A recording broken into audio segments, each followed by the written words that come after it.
دا یو الله لیدلی دی او یو ما په خپلو سترګو لیدلی دي. ولې چې زه کله ولګېدم زما کولمې وشلېدې. راشته نښې اوس هم د زخمونو هغه په وجود باندې دي. نن بیا جلسې له راغلی زما دا خو لا کولمې شلېدلې زما د عمران خان سر هم قربان. د پاکستان تحریک انصاف چې کوم د موجوده حکومت دی که نه د دې نه مطمئن یې ګنډاپور پسې خو لګی وی تاسو به دی دا که یو هغه کې نو جنید اکبر هم یو کال وشو نو سړی خو اوس هم په جیل کې دی.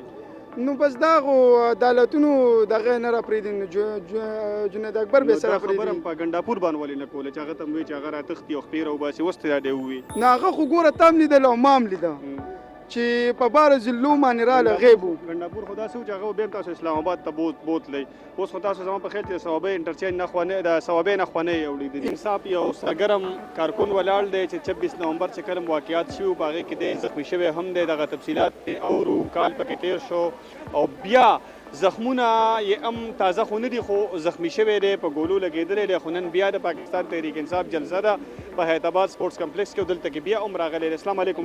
وعلیکم السلام. څنګه دی دا راته ووایه چې د 26 نومبر حوالې سره را به راته سوی بس دا خو د ټول پاکستان ته پته ده ټول KPK ته پته ده 26 نومبر باندې څه وشو څه تېر شو دا یو الله لیدلی دی او یو ما په خپلو سترګو لیدلی دي. ولې چې زه کله ولګېدم زما کولمې وشلېدې نو هغه ټایم زه کوم ځای لګېدلی وي؟ زما دا کولمې شلېدلې وي جي زه به اپریشن یې کړی دی. دا اپریشن کړی دی؟ جی جی کولمې مې شلېدلې وي. چاپونه شته زخمونه دي خو هغه راشته نښې دي اوس هم د زخمونو هغه په وجود باندې دي. نن بیا جلسې له راغلی زما دا خو لا کولمې شلېدلې زما د عمران خان سر هم قربان.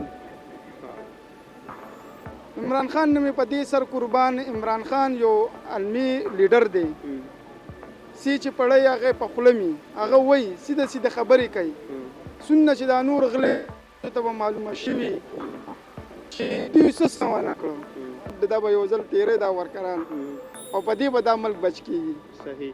د پاکستان تحریک انصاف چې کوم د موجوده حکومت دی که نه د دې نه مطمئن یې په صوبه کې؟ بالکل مطمئن یم. په صحت کارت باندې زما بله ورځ د خوراکۍ اپریشن وشو د زړه اپریشن 4 لک روپۍ وي بیا پکې ریزرو 4 لکې وه چې 8 لک روپۍ شوي. ما خپله د خپله خو چې زه 1110 لک روپۍ ورکوم په اپریشن باندې زه ډېر مطمئن یم. په عدالتونو باندې اعتبار نشته؟ نه زما په خپل لیډرشپ باندې اعتبار نشته.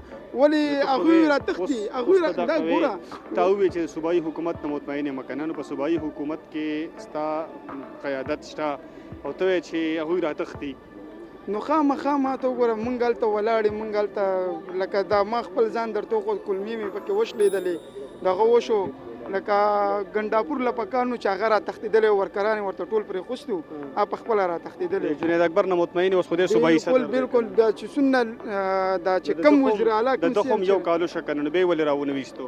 نو بس دوی ته په تمه چې اعلان به کله کوي مونږ به ګنډاپور پسې خو لګی وی تاسو به دی دا که یو هغه کې نو جنید اکبر هم یو کال وشو نو سړی خو اوس هم په جیل کې دی. نو بس دا خو عدالتونو دغه نه راپرېږدي نو جنید اکبر به سره خبره هم په ګنډاپور باندې ولې نه کوله چې هغه ته هم وایي چې هغه راتښتي او خپې راوباسي اوس ته دا دی ووي نو هغه خو ګوره تا هم لیدل او ما هم لیده چې په باره ضلعو باندې راله غیب و. ګنډاپور خو داسې و چې هغه بیا هم تاسو اسلام آباد ته بوتلی.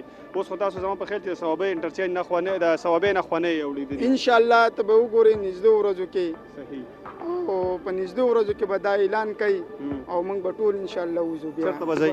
ډي چوک ځئ به انشاءالله. صحیح ده. قدرمنو دا عصمت الله او تاسو دا خبرې واورېدې په 26 نومبر په واقعاتو کې دی په خپله باندې لګېدلی دی د ده کولمې شلېدلې وې خو بیا هم دا دی د ده حوصلې بلندې دي او دی وایي چې که خان زما نه د خپل سر قرباني م غواړي نو زه ورته تیار یم. د پاکستان تحریک انصاف د کارکنانو دا هغه جذبه ده چې دې دا پارټي د دونه رکاوټونو د دونه کریک ډاون د دونه جیلونو د دونه FIR د دونه مقدمو باوجود هم په دې پارټۍ کې نن ساه شته.